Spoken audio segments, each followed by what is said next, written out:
When you're standing in a small workshop and you hear someone talk about a 75-ton press, it's easy to feel a little uneasy. Is that power really necessary for the projects you're doing? Will it end up hogging space, demanding a massive air compressor, or just sitting there gathering dust? Those are the questions I hear most often from people who are serious about metalworking, but don't want to overinvest in equipment that won't see daily use. My goal here is to walk through what the Baileigh 75-ton pneumatic shop press actually brings to a typical shop, where the value lives, and who will get the most out of it. Link is in the description if you want to check the product details on Amazon. First, let's talk about the core of the machine, the hydraulic system. Baileigh markets this as industrial grade, and the numbers back that up. A 9-inch diameter cylinder delivering a 9.8-inch stroke gives you a solid, smooth press force that can handle everything from bending structural steel to forming automotive brackets. In my own shop, the biggest concern with a pneumatic press is the consistency of pressure. Because this unit runs off a 90 to 115 psi compressor, you need a reliable air source, but you also get the benefit of a relatively quick cycle time. I've seen a comparable electric press take double the time to reach full pressure, whereas the Baileigh reaches its peak in a few seconds once the foot pedal is engaged. The integrated foot pedal is a subtle but practical feature. It lets you keep both hands on the material, which is a small ergonomic win for repetitive tasks like stamping brackets or aligning tabs. For someone who prefers a hands-free approach, the foot pedal feels intuitive. You press down, the winch and pulley system lifts the ram, and you have fine control over the descent. If you need even more delicate control, say, for a thin sheet where you're worried about overbending, Baileigh includes an optional manual hand pump. It's not a necessity for most jobs, but it's a nice safety net for those moments when you want to inch the ram down millimeter by millimeter. Now let's get into real-world scenarios. Imagine you're a small-scale fabricator building custom bicycle frames. You'll need to bend chromoly tubes to tight radii, and you don't want to gamble on a press that will slip or give uneven force. The 31.5-inch working width on this press accommodates most tube sizes you'll encounter, and the long stroke gives you room to work the material without constantly readjusting the clamp.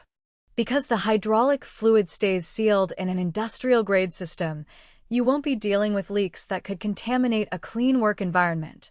That reliability translates into less downtime and fewer hidden costs. On the flip side, consider a hobbyist who only occasionally needs a press for small projects, maybe a few DIY metal brackets for home improvement. For that user, the size and air compressor requirement could feel like overkill. A 75-ton capacity is far beyond what you'd need for a 1/4-inch aluminum or mild steel stock, and you'll be paying for a machine that sits idle most weeks. In that case, a smaller 30-ton pneumatic press, or even a manual hydraulic press, could deliver the same result without the need for a dedicated compressor and the larger footprint. Speaking of footprint, the frame design is sturdy, but it does take up a decent amount of floor space. The base is wide enough to stay stable under full load, which is great for safety, yet you'll need to plan your shop layout carefully. If you're working in a garage that already feels cramped, you might find the press blocking the flow of other equipment.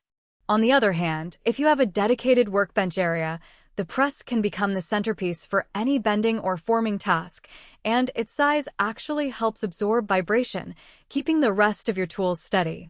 One practical strength that often gets overlooked is the winch and pulley system. When you're lifting the ram to its maximum height, you're not manually cranking a heavy lever. You press the foot pedal, and the winch does the heavy lifting for you.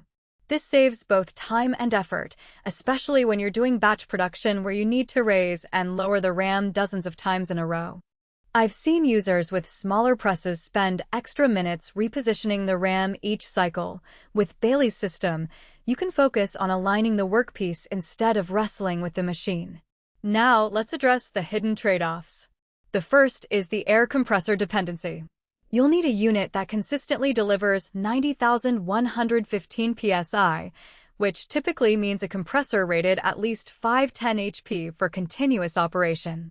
If you already own a compressor that's borderline, you might find the press throttling down when the air supply dips, leading to slower cycles or incomplete presses. Upgrading your compressor is an extra cost that isn't listed with the press itself, but it's something you have to factor into the total investment. Another subtle weakness is the learning curve for new users. While the foot pedal makes operation straightforward, the combination of